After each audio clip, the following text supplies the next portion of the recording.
अगर आप लोग 2012 में फुटबॉल देखते थे तो आपको वो स्वीडन वर्सेस इंग्लैंड वाला मैच तो याद ही होगा, जिसमें ज़्लाटन इब्राहिम ने अपना वो फेमस बाइसाइकिल गोल मारा था, जिस पर लोग आज भी डिबेट करते हैं कि रोनाल्डो वाला बेटर था, रोनी वाला या फिर बेल वाला। लेकिन जिन लोगों ने उस वक्त फुटबॉल देखना चालू किया था उनके लिए ऐसा पहला बाइसाइकिल गोल, वो भी 30 मीटर के डिस्टेंस से, वाज दैट गोल।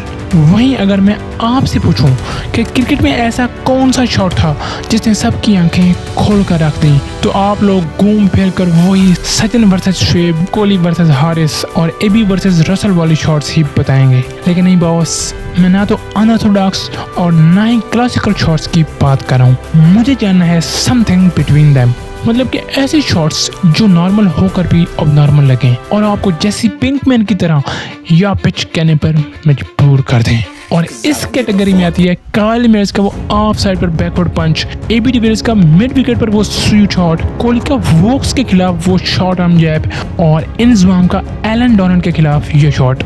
इन चारों शॉट्स की क्लास ये है कि ये जिन डिलीवरीज पर खेली गई वो बॉल्स किसी भी एंगल से बैड बॉल्स नहीं थी और न ही किसी बैटर ने उन्हें प्री प्लान प्रोड्यूस किया, क्योंकि वो सिंपली बॉल की लेंथ को देखते हुए just go with the flow वाला सीन था। लेकिन इन सब शॉट्स के बीच में एक और भी ऐसी शॉट है जो कोहली भाई ने लगाई लेकिन आपको दिखाई नहीं गई, और जिन्होंने देखी भी होगी तो वो भी सिर्फ रील्स पर। एंड रिमाइंड यू, उस शॉट का आर्ट ये था कि क्रिकबज़ की लाइव कमेंट्री उसे एक्सप्लेन करने से जवाब दे गई। बॉलर तो दूर, नॉन स्ट्राइकर पर खड़े शिखर धवन की आंखें खुली की खुली रह गईं कि भैंस की आंख, ये कौन सा शॉट है भाई। मतलब कि वो शॉट जीनियस और माइंड ब्लोइंग तो था ही, लेकिन कोहली भाई ने उसे जिस एटीट्यूड, एरोगेंस और ऑडेसिटी से खेला, सबको यही लगा ये तो एक नॉर्मल सा शॉट है। लेकिन जब उसका रिप्ले दिखाया गया तो कमेंट पर बैठे माइकल होल्डन को तब आइडिया हुआ, oh man that's just out of the world. और अगर वो शॉट लॉकडाउन के बाद खेला जाता तो उसे शॉट ऑफ द सेंचुरी के लिए नॉमिनेट किया जाता, उसका टेक्निकल ब्रेकडाउन होता, उसको फ्रेम में सजाया जाता और नई जनरेशन को दिखाया जाता। मतलब कि आप उस शॉट को जिस मर्जी एंगल से देख लें, जितनी बार देख लें, आपका लास्ट रिएक्शन बस यही होगा।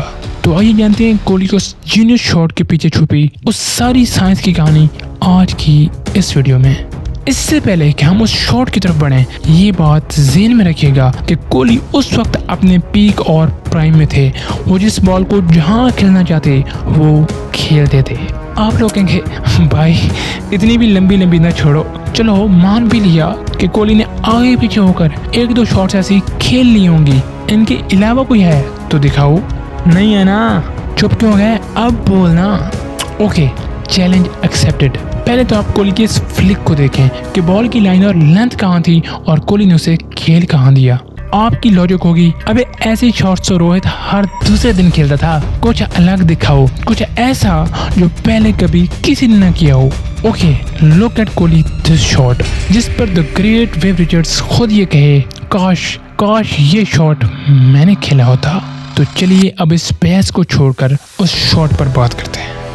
कोहली उस सीरीज और इनिंग के दौरान फुल फ्लो में थे और इस बीच में जब नेगेटिव बॉलिंग पर आए तो उन्होंने मिड ऑन और मिड ऑफ को सर्कल में रखते हुए कोहली को ओपन चैलेंज दिया, और यही वजह थी कि कोहली ने 14वें ओवर में वहीं लॉन्ग ऑन पर बाउंड्री जरूर लगाई, लेकिन वो उससे सेटिस्फाई बिल्कुल भी नहीं थे और उन्हें अब इंतजार था नेगेटिव के उस अगले ओवर का। और फिर उस बॉल से पहले कोहली का प्लान तैयार था और नेगेटिव के वो बॉल डिलीवर करते ही कोहली क्रीज से थोड़ा आगे निकल आए और फिर बॉल के पिच पर पड़ते ही उन्होंने फौरन अपने स्ट्रेट बैट से उसे लॉफ्ट किया और बॉल पहले नहीं, दूसरे नहीं, बल्कि तीसरे स्टैंड पर। आप कहेंगे बाकी सब बाद में, पहले ये बताओ कि कोहली की मसल पावर यूज किए बगैर बॉल इतना ट्रैवल कैसे कर गई। तो जैसे फुटबॉल में गेंद को स्पिन देकर बनाना कार्ड बनती है, उसी तरह क्रिकेट बैट के एंगल, रिस्ट के फ्लिक और फॉलो थ्रू से बॉल को लिफ्ट और डायरेक्शन मिलती है। कोहली ने बस पेस को यूज किया और मिनिमम पावर से मैक्सिमम डिस्टेंस हासिल किया, और उस शॉट को खेलते वक्त उन्होंने मेक श्योर किया कि उनकी हेड पोजीशन स्टेबल हो और उनके बैलेंस से लेकर उनके footwork, body control, alignment, timing, hand speed, follow through और बैट फेस तक हर चीज 100% राइट हो, ताकि उनकी शॉट एग्जीक्यूशन में एक परफेक्शन हो। और यही वजह थी कि बॉल बिल्कुल बैट के सेंटर में कनेक्ट हुई एंड here we go।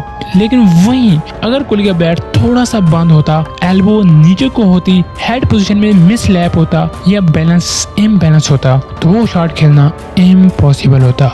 एक और चीज जिसने कोहली को वो शॉट खेलने में हेल्प आउट किया वो था निगेडी का बॉलिंग एक्शन। कोहली को वोक्स, मॉर्कल और निगेडी के बॉलिंग में वो upright arm action similar feel हुआ, जिसकी वजह से वो उन्हें डाउन द ग्राउंड खेल पाए। लेकिन यही बॉल अगर निगेडी के बजाय डेल स्टेन ने की होती तो कोहली के लिए ऐसी शॉट खेलना बहुत मुश्किल होता। और वजह होती स्टेन की 140 प्लस की पेस, उनकी वो लेट स्विंग और बॉल का पड़ने के बाद स्किड करना, जिसको हिट करना बहुत टफ होता। लेकिन कोहली ने अगर निगेडी की उस बॉल को एक नॉर्मल पोजीशन में खेला होता तो उन्हें वो बॉल वोक्स वाली डिलीवरी के अकॉर्डिंग खेलनी पड़ती।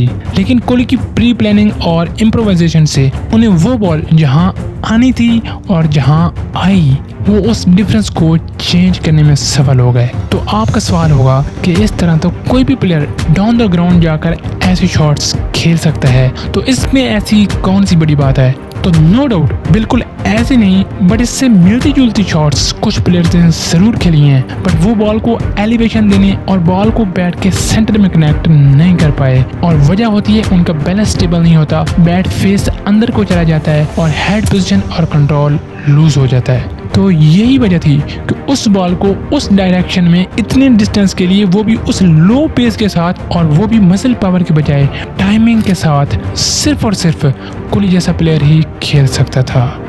आप कोहली की उस शॉट को लेकर क्या सोचते हैं कमेंट्स में ज़रूर बताइएगा। अगर वीडियो अच्छी और इन्फॉर्मेटिव लगी हो तो प्लीज़ चैनल को लाइक और सब्सक्राइब ज़रूर कीजिएगा। वीडियो में आकर तक जुड़े रहने के लिए बहुत बहुत धन्यवाद।